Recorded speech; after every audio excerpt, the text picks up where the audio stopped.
Hey guys, are you ready for some money rehab? Wall Street has been completely upended by an unlikely player, GameStop. And should I have a 401k? Because You don't do it? No, I know. Girl! You think the whole world revolves around you and your money? Well, it doesn't. Charge for wasting our time. I will take a check, like a old school check. You recognize her from anchoring on CNN, CNBC, and Bloomberg. The only financial expert you don't need a dictionary to understand. Nicole Lapin. Speaking openly about money is so taboo. It's super uncommon to ask people questions like, how much do you make at your job? Or have you ever been in debt? If so, how much? Right? Have you ever been asked those questions? However, one money question that people aren't skittish about is asking what you would do with the prize money if you won the lottery. It's something we've all daydreamed about. So I wanted to talk to someone who did live that dream. So I called up Powerball winner Tim Schultz to hear more about what his experience was like. I wanted to get into the ways that winning the lottery changed his life, the amazing outcomes, and the challenges. Of course, any challenge after winning the lottery is kind of a champagne problem, and not just any champagne problem, it's like a Dom Perignon problem. Winning the lottery is one of the luckiest, if not the luckiest, things that someone can experience. But you know me, I wanted to dig a little deeper and get the full story. And talking to a lottery winner really gets to the heart of how money changes relationships, and everything. Here's our conversation. Tim, welcome to Money Rehab. Yeah, thank you so much, Nicole. I really, really appreciate it. Thank you for having me on. Thank you for being here. So you're here to talk about the time that you came into a little bit of extra money, $28 million, I believe it was. Yes, it was in 1999. I won the Powerball. And so it's one of the most life-changing, surreal, crazy things that's ever happened to me. And it did happen. I was 21 years old. So it was really a life-changing thing. Can you tell me a little bit about the day you found out you won the Powerball? Yeah. Well, I was working at a gas station and I sold myself the winning ticket. And so it's in a small town, Des Moines, Iowa.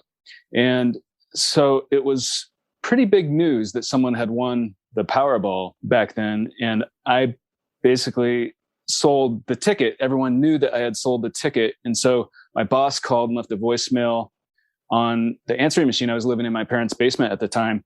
And so my father knew, he heard the message that someone had won at the gas station, and he knew that I played the lottery fairly regularly at that time in my life. And so he went down and was banging on the door and he's, Tim, get up. And someone won the lottery. Someone won the Powerball. You might have won it. And so immediately I jumped out of bed and was just, panicked. First of all, I thought that I probably had won it. That's just what my gut instinct was telling me. And so I started panicking, looking for the ticket. I was looking everywhere. And I had little pieces of paper scrunched up all over the place, and I wasn't the most organized person at the time. And I finally found the ticket, and it was curled up in this little ball, and I unraveled it and ran upstairs and saw my father. And this was 1999. So the internet is not what it is today. So we looked in a newspaper. And I'm sort of aging myself here, but we looked in the newspaper and compared the numbers of the ticket with the numbers in the paper, and they matched. And I looked at it a few different times, and it was just really, really surreal. And we started hugging and jumping up and down, and it was very, very exhilarating. I can only imagine. So how many times had you played the lottery before winning? Well, I was 21 years old, and in that state, you have to be 21 to play. So probably this was February. My birthday was in a few months prior. So probably 7 or 8 months. And I played fairly regularly. Were you looking at this as an investment, or were you really, really gung-ho thinking you were going to win? I believed that I was going to win, but I was willing to accept it, of course, if I didn't win. And I was just basically just having fun with it, which is my advice. I have a lot of advice for people that play the lottery, but that's one thing is to have fun with it. And if it hurts you to spend the $1, the $2 that it costs to play, then don't play.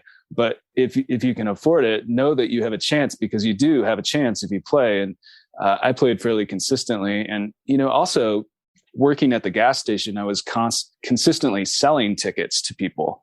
So it was always on my mind to be playing. And I just felt like I need to be in it. I was in it to win it. But, maybe it was just mere luck. But regardless, it was extremely, extremely life-changing, and it really flipped my world upside down overnight. I'm sure it did. And what are the other little pieces of advice you give people who are starting to play or already playing? Well, I would say that, of course, to only spend what you can afford to lose, but also to know that you do have a chance if you play. And if you do win, then really consider whether to claim a prize anonymously if you have the option, because there isn't always, but there can be a darker side with people coming out of the woodwork and people really coming after you for money. And I know there's people talk about that all the time, about that sort of thing, but I experienced a fair amount of that. And I didn't have the option to claim a prize anonymously, but if I had the option, I would have considered it. So you alluded to some of the darker things that happened to you, people coming out of the woodwork. Can you tell me a little bit more about that? Yeah, I have a stack of, I should have brought them here to show you, but from over the years, I have a stack of letters from people, pleas for money. Some people would say, you're going to be broke in a few years and you're 21. And, I tried not to listen to that, but it did terrify me. So I did, I tried to be frugal and have an understanding of how much I can and can't spend, and understand that I can't just get whatever I want all the time, or else, I would go broke eventually. And I'm assuming you're not broke now. No, no, I'm not. I'm not broke. From the financial standpoint, did you have a financial advisor or a planner that you went through? I did. Yeah. One of the first things I did was contact an estate attorney and work with some financial advisors. And because I had no understanding, no concept at all of what to do with that kind of wealth, with that kind of money. And so that's one of the first things I did because of that. I mean, I don't think the average person knows unless you have a background in education and that sort of thing. And so that's one of the first things I think you should do if you do happen to win a major jackpot or it doesn't even have to be a major jackpot. Or inheritance or something like that. Yeah, some windfall. Hold on to your wallets, boys and girls. Money Rehab will be right back. Now for some more Money Rehab. I'm scared to ask, but what were your taxes like? Oh my gosh. Horrendous. How horrendous? I believe it was at least a third of the prize, possibly more. It was really high. So you didn't get $28 million? No, I didn't get close. And I try to be transparent, but I didn't get anywhere close to $28 million. And how did it change your friendships? Or I don't know if you went on to date and not be a bachelor. How did that change your experience with love? Did it change your family experiences? Yeah, it really, I would not have anticipated this prior to winning the lottery, but it really changed so many relationships. And when it came to intimate relationships and that sort of thing, I had a really hard time for a long time trusting people to date. And I think my dating life was much better as a bachelor working at the gas station for a little over minimum wage, believe it or not. I met so many people there, and I really had a thriving dating life. But after winning the lottery, and this is not what people would think, but after winning the lottery for myself anyway, it was very difficult to trust people. And so I did date, but I didn't really give anyone a real chance because I didn't know. I had so many people coming to me hoping that I would give them money, or thinking that treating me like I was a walking, talking ATM machine. That's how I felt, that I just felt it was just very difficult to trust someone that they had good intentions, even if they did. And I'm sure most of them did. So it took a few years for me to relearn how to trust new people in my life, because I had so many people that were trying to use me, and it wasn't all awful. I'm painting it where it's this awful thing, but that wasn't easy, that aspect of it. You talked about some of the amazing experiences you've had. What were some of those? I was able to, I did traveling, went to Europe a few times, and I have been able to meet, I'm really into film and journalism and that sort of thing. So I feel very blessed to be able to meet a lot of people that I respect in the industry that have really been very supportive. And I wouldn't have met those people probably had I not won the lottery. That's just one little aspect of it, but it really has opened a lot of doors and opportunities that I was able to pay for a college at a major university. I couldn't do that. I could have taken out loans, but I just feel very, very fortunate and blessed that I was able to do that. I don't take that for granted, because I didn't always have that. So that's an amazing thing. If you value college, it's ridiculous how much they charge for people to go to college these days in the United States, anyway, in my opinion. And what have you learned through doing interviews with other winners that you were surprised by? That's a good question. I think a lot of lottery winners are optimistic people. One thing that surprised me is that a lot of lottery winners do believe that they're going to win before they win. That not everyone, but a lot of them do. And one person, you could argue that that's just when you wouldn't play the lottery if you didn't think you had a chance. But a lot of the people that I've interviewed have had experiences that have led them to believe that they were going to win before they won. And I find that very interesting, whether it be, in my case, it was a dream, but I haven't interviewed anyone else that's had a dream about it and then won, but there are other people, but with other premonitions or something. Yeah, that sort of thing. And so I find that sort of thing fascinating whenever I interview someone that's had an experience similar to that. But another thing that I really find very interesting and compelling with some of the people that I've interviewed are how it's changed relationships with them, because I compare it to my own. Some of these people also have had others, come out of the woodwork and come at them for money, and they've had some negative experiences and relationships ruined and that sort of thing.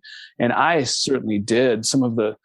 Most of the relationships that I've had stayed intact and were positive, and people that really loved me and believed in me, were supportive. But some of the closest relationships to me were ruined, including some family that were previously close to me.